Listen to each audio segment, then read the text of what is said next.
I'm Ann Lewis, and I'm here at E3 2015 with Scott Phillips, game director on Assassin's Creed Syndicate. Scott, we just showed off the Evie trailer at Sony's press conference, and it was probably the most badass thing I've ever seen. Tell me a little bit about Evie as a character. Evie is Jacob Frye's twin sister. She plays a big part in the story of Assassin's Creed Syndicate.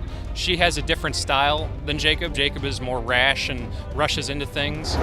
Evie takes her time, plans a little bit more, but she's still just as violent and just as badass as Jacob. She has a couple of skills that are unique just to her that make her stealth abilities even better, and I think she plays a great role in the game, and she's a great character to add to the Assassin's Creed lineup of characters.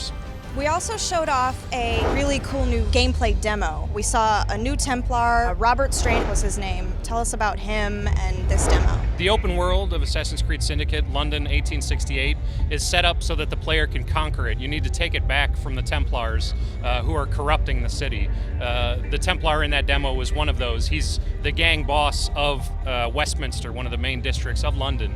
So the player has to take over all of that district, and then they get to engage in the gang war, which is what we started that demo with. You face off against their gang, and then you need to defeat the Templar.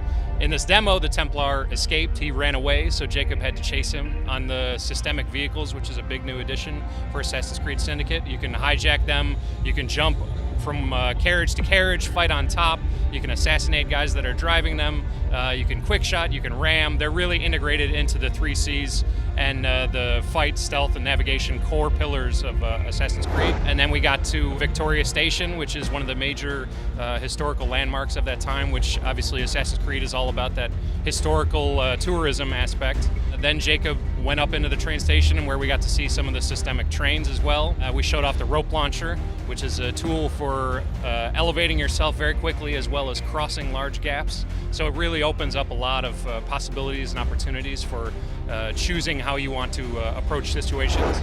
And then Jacob acquired his target, chased him and fought him on top of the train, and then assassinated him, and then Evie made a very brief appearance at the end of the trailer.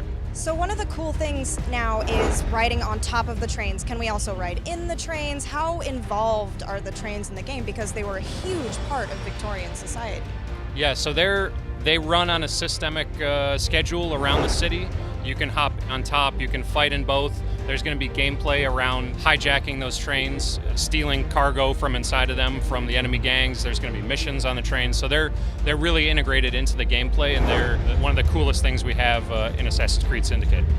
Can we talk about the combat and these new context kills? So the combat is very close, visceral, brutal. The contextual kills, knocking enemies off of things, punching them into walls, and then very vicious multi-kill finishers. So the combat is really, really exciting and visceral in Assassin's Creed Syndicate. And what should people be looking forward to about this game? For me, it would be the rope launcher, the vehicles, the new fight, the new stealth, and just the way that those couple of things really change the whole Assassin's Creed formula and give you a lot of opportunities. Thank you so much for talking to us. And when will we be able to play, and what platforms will it be on? Assassin's Creed Syndicate will be on PlayStation 4, Xbox One in October, and then it'll be fall 2015 on PC. Assassin's Creed Syndicate. Join the family, get rewards. Reserved now for exclusive access to the Darwin and Dickens Conspiracy. Available October 23rd.